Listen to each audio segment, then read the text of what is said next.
আসসালামু আলাইকুম ওয়া রাহমাতুল্লাহি ওয়া বারাকাতুহু। বর্তমান যুদ্ধ, বিগ্রহ ও কিয়ামতের আলামত। আলহামদুলিল্লাহি রাব্বিল আলামিন, ওয়াসসালাতু ওয়াসসালামু আলা সাইয়্যিদিনা মুহাম্মদ সাল্লাল্লাহু আলাইহি ওয়াসাল্লাম। প্রিয় দ্বীনী ভাই ও বোনেরা, ইসলামের দৃষ্টিতে যে কোনো যুদ্ধ, অস্থিরতা ও ফিতনা মানুষের জন্য সতর্ক বার্তা। তবে কোরআন বা সহিহ হাদিসে এমন কোনো স্পষ্ট বর্ণনা নেই যে সৌদি আরব ও ইরানের যুদ্ধ নিজেই কিয়ামতের নির্দিষ্ট আলামত। রাসূলুল্লাহ সাল্লাল্লাহু আলাইহি সাল্লাম বলেছেন, কিয়ামতের আগে ফিতনা বৃদ্ধি পাবে, যুদ্ধ ও রক্তপাত বাড়বে, মানুষ দুনিয়ার মোহে বেশি ডুবে যাবে। এসবকে সাধারণভাবে কিয়ামতের নিকটবর্তী সময়ের লক্ষণ হিসেবে বর্ণনা করা হয়েছে। তাই বর্তমান মধ্যপ্রাচ্যের সংঘাতকে অনেকে এসব সাধারণ লক্ষণের সঙ্গে মিলিয়ে দেখেন, কিন্তু নিশ্চিতভাবে বলা ঠিক নয় যে এটি অমুক হাদিসে বর্ণিত সেই নির্দিষ্ট আলামত। ইসলামে প্রমাণ ছাড়া এমন দাবি করা থেকে বিরত থাকার শিক্ষা দেওয়া হয়েছে। সাম্প্রতিক সময়ে সৌদি আরব ও ইরানকে ঘিরে আঞ্চলিক উত্তেজনা ও সামরিক সংঘাত বেড়েছে, যা মধ্যপ্রাচ্যের নিরাপত্তা পরিস্থিতিকে আরো জটিল করে তোলে। আল্লাহ তাআলা বলেন, মানুষের হিসাব নিকাশের সময় নিকটে এসে গেছে, অথচ তারা উদাসীন অবস্থায় মুখ ফিরিয়ে রয়েছে। সূরা আল-আম্বিয়া আয়াত 1।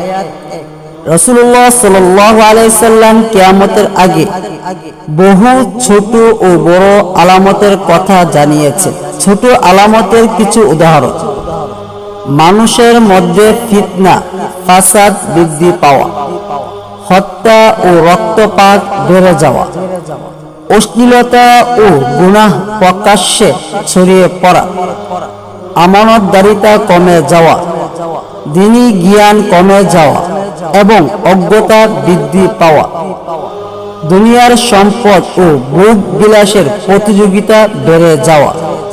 আমরা আজ পৃথিবীর নানা প্রান্তে যুদ্ধ, অস্থিরতা ও বিভেদ দেখতে পাই। এগুলো মানুষকে আল্লাহর দিকে ফিরে আসার শিক্ষা দেয়।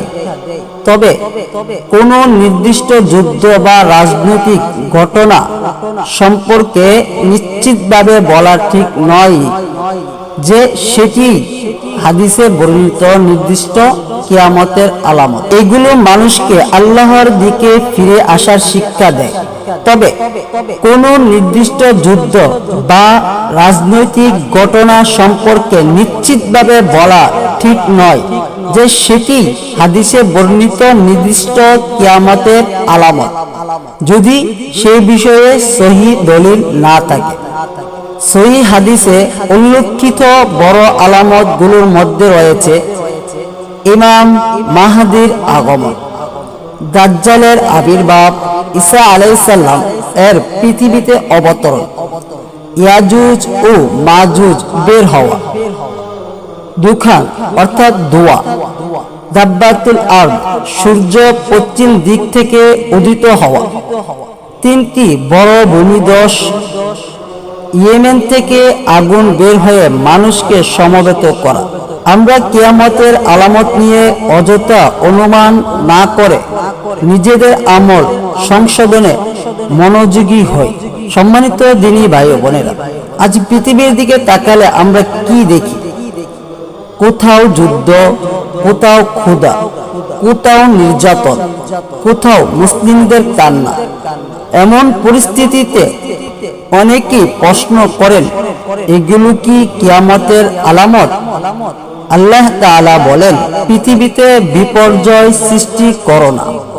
সূরা আল-আরাফ আয়াত 5-6। আল্লাহ রাব্বুল আলামিন আরো বলেন, মানুষের কৃত কর্মের কারণে স্থলে ও সাগরে বিপর্যয় প্রকাশ পেয়েছে। সূরা আর-রুম আয়াত 4-1। অর্থাৎ মানুষের গুনাহ, জুলুম ও অবাধ্যতার প্রভাব সমাজে ছড়িয়ে পড়ে। রাসূলুল্লাহ সাল্লাল্লাহু আলাইহি সাল্লাম আমাদের জানিয়েছেন, কিয়ামতের আগে ফিতনা বাড়বে, হত্যা বৃদ্ধি পাবে এবং মানুষ দুনিয়ার মোহে ডুবে যাবে। আজ আমরা পৃথিবীর বিভিন্ন দেশে যুদ্ধ, রক্তপাত ও অস্থিরতা দেখতে পাচ্ছি। এগুলো অবশ্যই আমাদের জন্য সতর্ক বার্তা। তবে একটি বিষয় স্পষ্টভাবে মনে রাখতে হবে, সহিহ হাদিসে এমন কোনো বর্ণনা নেই যে অমুক দেশের সঙ্গে তমুক দেশের যুদ্ধই কিয়ামতের নির্দিষ্ট আলামত। তাই কোনো চলমান যুদ্ধকে নির্দিষ্ট হাদিসের আলামত বলে নিশ্চিতভাবে প্রচার করা ঠিক নয়। প্রিয় দ্বীনী ভাই ও বোনেরা, কিয়ামতের বড় আলামত এখনো সম্পূর্ণরূপে প্রকাশ পায়নি। দাজ্জালের আগমন, ঈসা আলাইহিস সালাম এর অবতরণ, ইয়াজুজ মাজুজের বের হওয়া, সূর্য পশ্চিম দিক থেকে উদয় হওয়া, এসব বড় আলামত সহিহ হাদিসে বর্ণিত হয়েছে। তাহলে আমাদের চিন্তা কি হওয়া উচিত? আমাদের প্রশ্ন হওয়া উচিত, আমি কি 5 ওয়াক্ত সালাত ঠিকমতো আদায় করছি? আমি কি হারাম থেকে বেঁচে আছি? আমার উপার্জন কি হালাল? আমি কি কোরআনের সঙ্গে সম্পর্ক বজায় রেখেছি? আজ যদি আমার মৃত্যু হয়, আমি কি আল্লাহর সামনে দাঁড়ানোর জন্য প্রস্তুত? মনে রাখবে, কিয়ামত কখন হবে তা আমরা জানি না, কিন্তু আমাদের মৃত্যু যে কোনো মুহূর্তে হতে পারে।